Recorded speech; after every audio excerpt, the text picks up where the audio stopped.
जय हिंद दोस्तों, स्वागत है हमारे YouTube channel KP mission selection पर। दोस्तों, आज हम वैदिक काल से 30 सबसे महत्वपूर्ण प्रश्न पढ़ने वाले हैं जो यूपी होमगार्ड के लिए मोस्ट इम्पोर्टेंट है और पेपर में बार बार पूछे जाते हैं। अगर आपने 30 सवाल अच्छे से कर लिया तो हिस्ट्री का ये चैप्टर आपका मजबूत हो जाएगा। और आप लोग इस वीडियो को अंत तक जरूर देखिए, क्योंकि अंत में मैं आपको फ्री क्विज और टेलीग्राम ग्रुप का लिंक देने वाली हूँ। चलिए स्टार्ट करते हैं। पहला क्वेश्चन हमारा है क्या? हमारा टॉपिक है वैदिक काल। वैदिक काल से हम पहला क्वेश्चन देखते हैं। चारों वेदों में सबसे प्राचीन वेद कौन सा है? सबसे पहले हम समझ लेते हैं वेद कितने होते हैं। तो वेद हमारे 4 होते हैं, ऋग्वेद, यजुर्वेद, सामवेद, अथर्ववेद। और इसमें क्वेश्चन क्या पूछा है? चारों वेदों में से सबसे प्राचीन वेद कौन सा है? तो सबसे प्राचीन वेद ऋग्वेद है।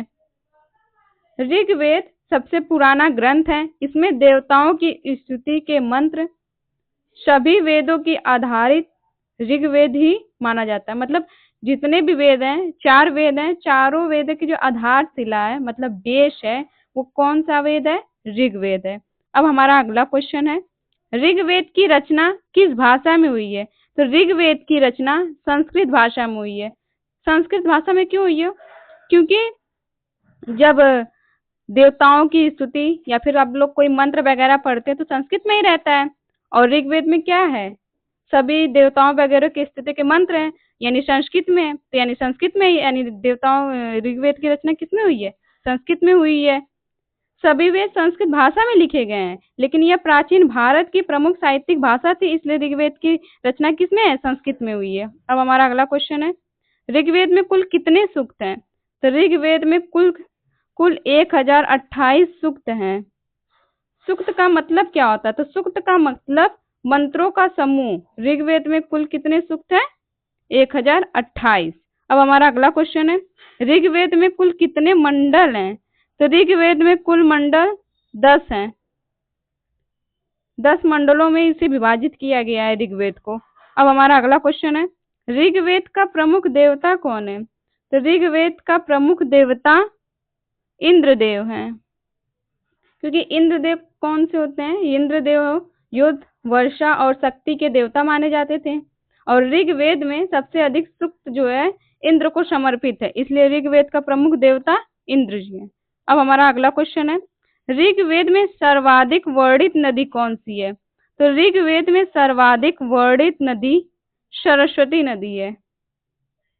सरस्वती नदी को पवित्र नदी माना गया है और ऋग्वेद में इसका बार बार उल्लेख मिलता है, इसलिए ऋग्वेद में सर्वाधिक वर्णित नदी सरस्वती नदी है। अब हमारा अगला क्वेश्चन है, गाय को ऋग्वेद में क्या कहा गया है? तो गाय को ऋग्वेद में अगन्या कहा गया है। अब अगन्या का अर्थ क्या होता है? जिसे मारा न जाए।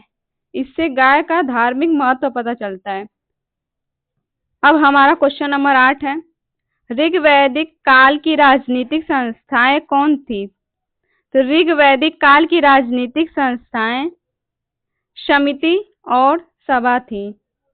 सभा जो है न्याय व सलाह का कार्य करती थी और समिति जो है जनसभा जैसी संस्था थी। तो ऋग्वैद काल की राजनीतिक संस्थाएं 2 थी, एक समिति थी, एक सभा थी। अब हमारा अगला क्वेश्चन है, ऋग्वेद का उपवेद कौन सा है? तो ऋग्वेद का उपवेद आयुर्वेद है। अब आयुर्वेद का मतलब क्या होता है? शरीर, स्वास्थ्य, औषधि और चिकित्सा का ज्ञान। अब हमारा अगला क्वेश्चन है, ऋग्वेद का उपवेद कौन सा है? तो ऋग्वेद का उपवेद आयुर्वेद है। आयुर्वेद में शरीर, स्वास्थ्य, औषधि और चिकित्सा का ज्ञान है। अब हमारा अगला क्वेश्चन है, यज्ञ और कर्मकांड से संबंधित वेद कौन सा है? तो यज्ञ और कर्मकांड से संबंधित वेद यजुर्वेद है।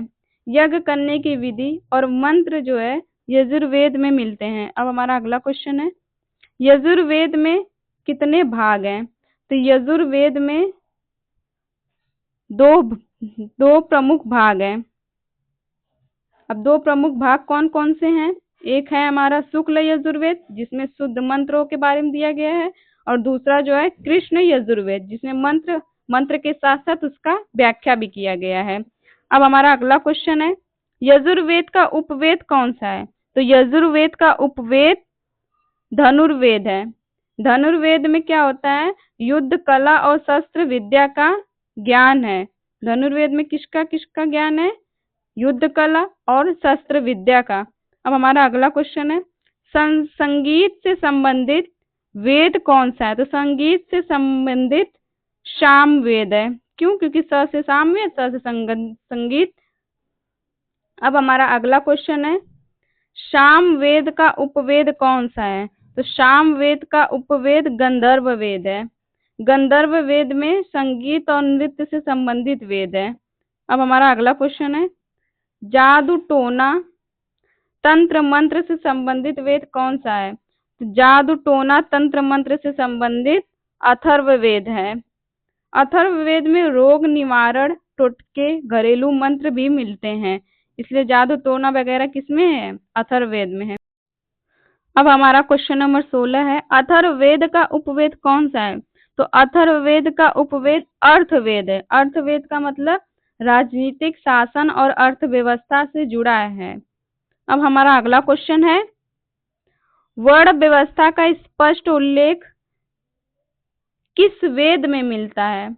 तो वर्ण व्यवस्था का स्पष्ट उल्लेख ऋग्वेद यानी पुरुष सूक्त में मिलता है। अब हमारा अगला क्वेश्चन है, वैदिक काल में शिक्षा का केंद्र क्या था? तो वैदिक काल में शिक्षा का केंद्र गुरुकुल था, क्योंकि शिक्षा गुरु के आश्रम में दी जाती थी, इसलिए वैदिक काल में शिक्षा का केंद्र गुरुकुल था। अब हमारा अगला क्वेश्चन है, ऋग्वैदिक काल का प्रमुख व्यवसाय क्या था? तो ऋग्वैदिक काल का प्रमुख व्यवसाय पशुपालन था। पशुपालन में लोग गाय, भेड़, घोड़े इत्यादि पालते थे। अब हमारा अगला क्वेश्चन है, वैदिक काल में प्रमुख फसल कौन सी थी? तो वैदिक काल में प्रमुख फसल चावल थी। अब हमारा अगला क्वेश्चन है, वैदिक काल में राजा को क्या कहा जाता था? तो वैदिक काल में राजा को राजन कहा जाता था। अब हमारा अगला क्वेश्चन है, ऋग्वैदिक काल में कर को क्या कहा जाता था? तो ऋग्वैदिक काल में कर को बलि कहा जाता था। अब हमारा अगला क्वेश्चन है, उत्तर वैदिक काल में प्रमुख कर कौन सा था? तो उत्तर वैदिक काल में प्रमुख कर भाग था। अब हमारा अगला क्वेश्चन है, वैदिक सभ्यता का प्रमुख क्षेत्र कौन सा था? तो वैदिक सभ्यता का प्रमुख क्षेत्र सप्त सिंधु क्षेत्र था। अब हमारा अगला क्वेश्चन है, वैदिक काल में सबसे पवित्र पेय कौन सा माना जाता था?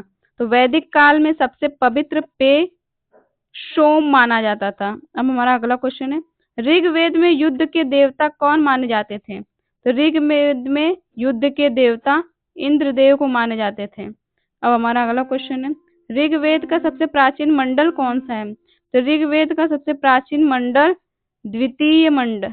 अब हमारा अगला क्वेश्चन है, वैदिक काल में लोकप्रिय खेल कौन सा था? तो वैदिक काल में लोकप्रिय खेल पाशा खेल था। अब हमारा अगला क्वेश्चन है, वैदिक काल में लोहे को क्या कहा जाता था? तो वैदिक काल में लोहे को कृष्ण अयस्क कहा जाता था। अब हमारा अगला क्वेश्चन है, वैदिक काल में आश्रम व्यवस्था कितने भागों में थी? तो वैदिक काल में आश्रम व्यवस्था 4 भागों में बटी थी। उनके नाम है ब्रह्मचर्य, ब्रह्मचर्य में शिक्षा, गृहस्थ, परिवार, वानप्रस्थ, त्याग, संन्यास, मोक्ष।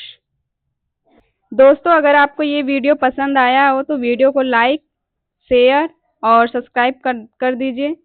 और हमने आपके लिए टेलीग्राम ग्रुप बनाया है, जहां आपको पीडीएफ नोट्स, डेली प्रैक्टिस और फ्री क्विज मिलने वाली है।